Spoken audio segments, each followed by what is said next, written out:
welcome to my channel. My name is Alicia.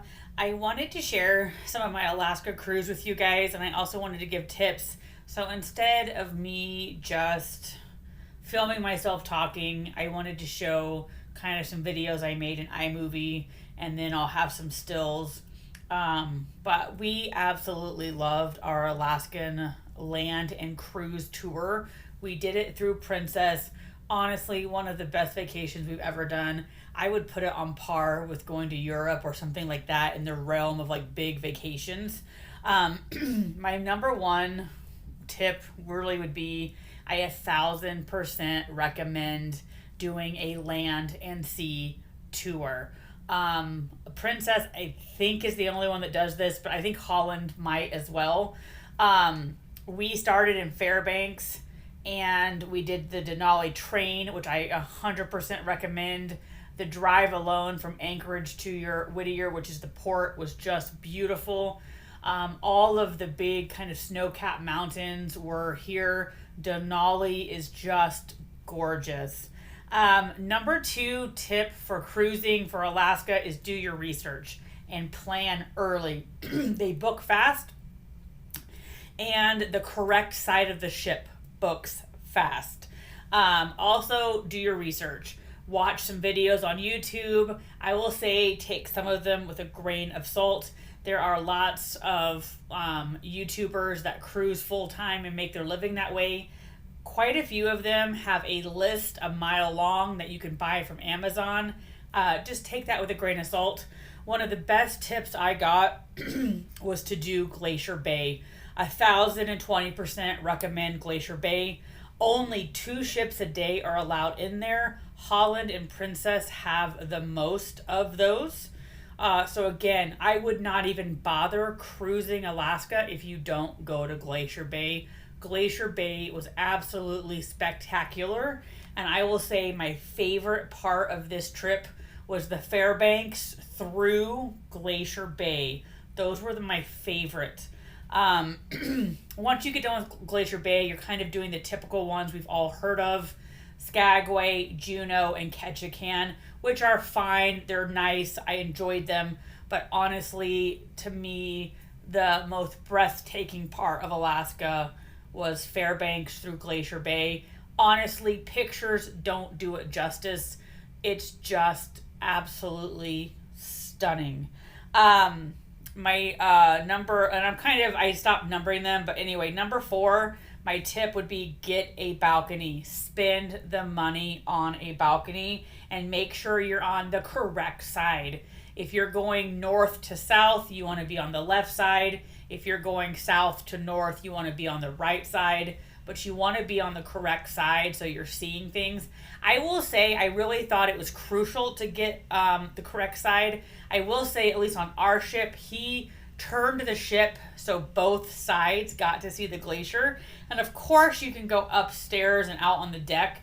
Honestly, though, I would splurge for a balcony in Alaska.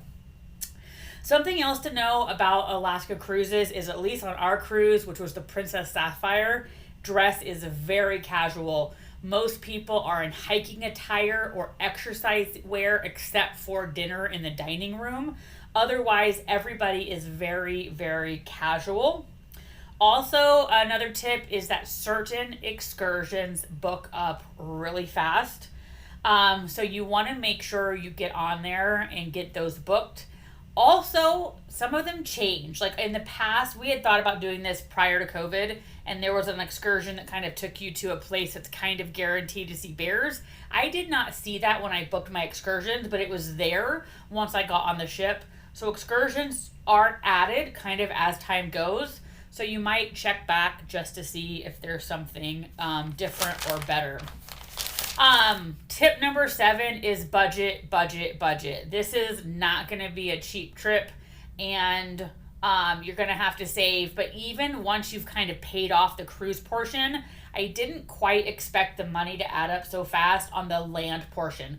The land portion, food is not included, and it's because you're in Alaska, food is extra expensive because you have to fly it, bus it, train, whatever to get the food up there.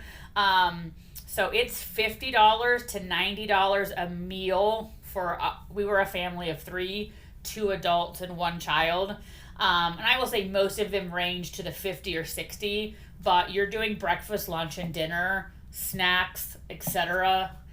Souvenirs, which we're not big souvenir people, but budget money because it adds up.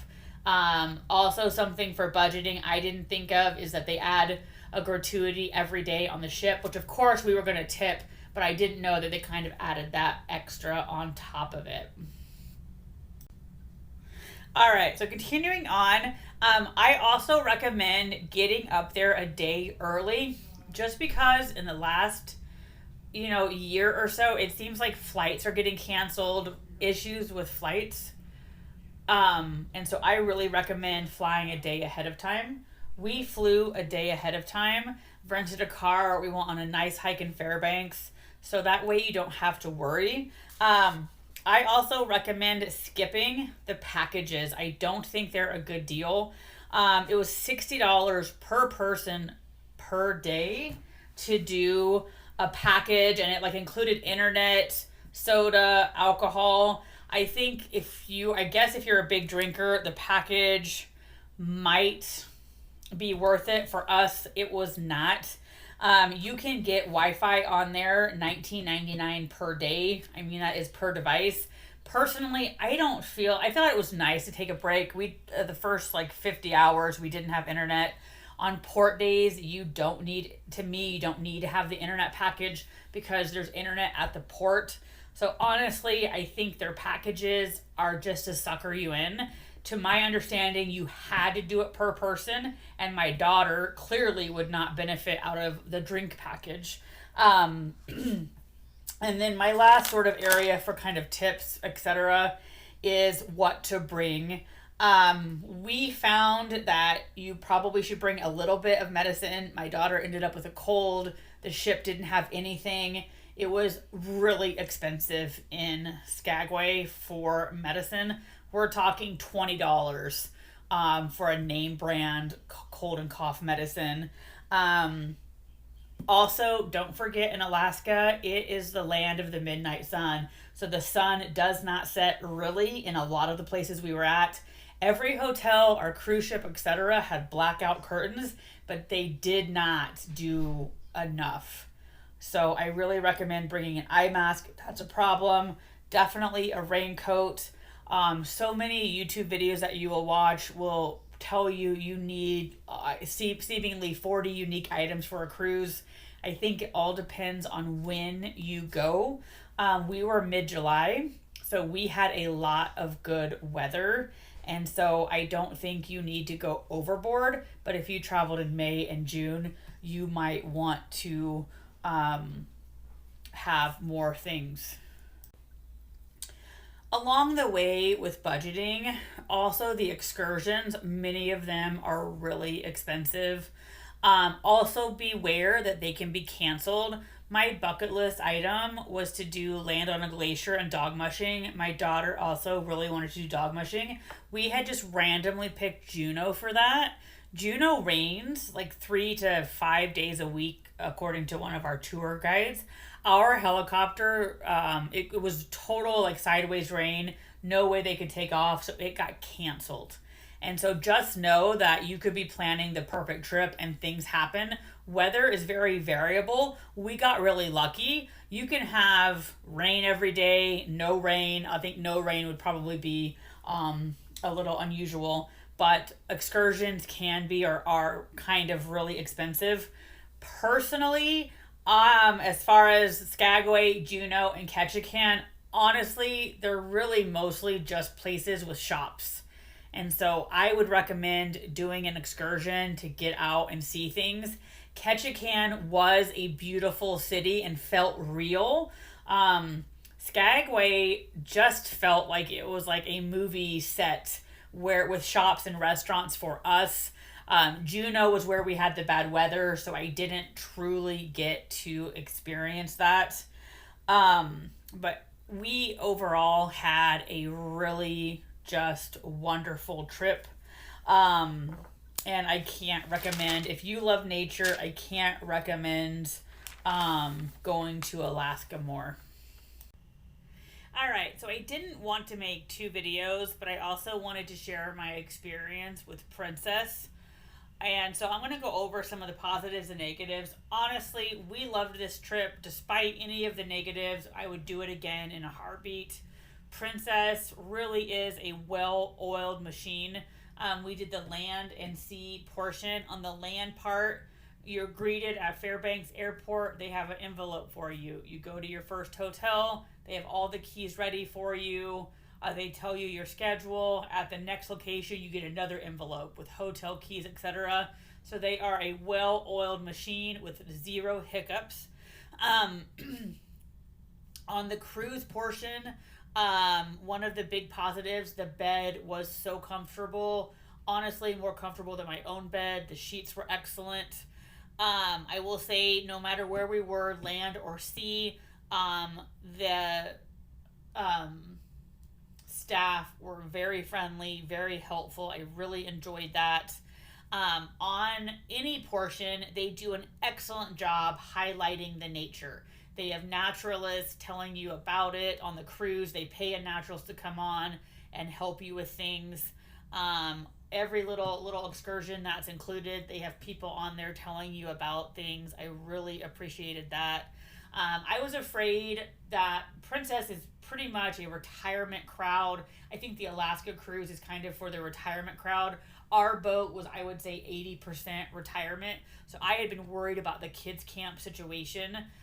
But there were just enough kids. They did a great job at kids' camp. My daughter loved it, wanted to go, had fun.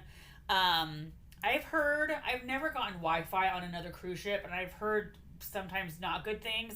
The Wi Fi was excellent quality. You could do whatever you needed to do. I liked that Princess, if you book the flight with them, you don't have to pay for it until your whole bill is due. So we booked the flight 6 months ahead of time. Normally, when you book a flight, you have to pay for it then and there. I didn't have to pay for it for 6 months, which was nice. I felt like Princess was sort of, I guess, a higher class, higher tier. It seemed more refined, more elegant. Some of the negatives, I did not like the food. It was okay. I mean, we didn't go hungry. I probably still ate too much. But in general, the food was very, I guess, diverse. But I'm not opposed to different ethnic food. I feel like a wide range of food. I just was not excited with the buffet, the choices, the quality, even the dining room. The choices were just odd. I don't even think it's that they were ethnic. They just had odd choices. So I would have liked, I want to say more normal choices, but that's not a good word. Everybody has a different normal. But anyway, I just was not that big a fan of the food. They also, if you are in a suite and your relatives aren't, it is very hard because the suite people get separate places to eat. I don't like that. We had to battle every night to eat with our in-laws.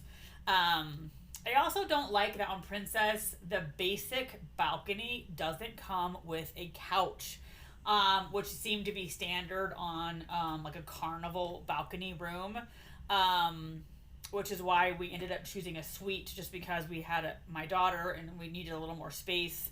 The dining room, which is a formal kind of setting, of course it's going to take longer. It was upwards of 90 minutes to 2 hours to complete the process. And I sort of get that, but with an 8-year-old, and even if for my taste, I don't want to be sitting at dinner for 2 hours, which of course you have the choice not to go. But they bring out an appetizer, then they bring out your main. And the guy kept apologizing because I guess there were 3 dining rooms operating with 1 galley. And I also, to a certain extent, kind of felt like there was like a secret club where if you knew certain things, you could get certain things. And I kind of wish they had like a welcoming video that you could watch for tips and tricks that they made. So there were certain things, like I feel like they had a dine your way, which I thought just meant we showed up and ate, which I gathered, I think, halfway through the cruise that we should have been making reservations, but I didn't know that. So there were a certain number of things that I felt like I didn't know, but other people did, and so it almost felt like there was a secret language, which could be true of probably any cruise ship. But overall, I Really enjoyed the experience. It was relaxing. It really was an escape. Um, and I will also say Princess's billing is really odd. So while you're on the boat, you can see your statement. And because we had that excursion canceled, we got a credit. But the way they did it was so weird. Just today, I spent like 40 minutes with, 5 different people trying to have them explain it because it seemed wonky and it seemed like we weren't going to get a reimbursement. But anyway, with all that said, I would 100% recommend it. We had a awesome vacation. Anyway, thank you for watching and have a good day.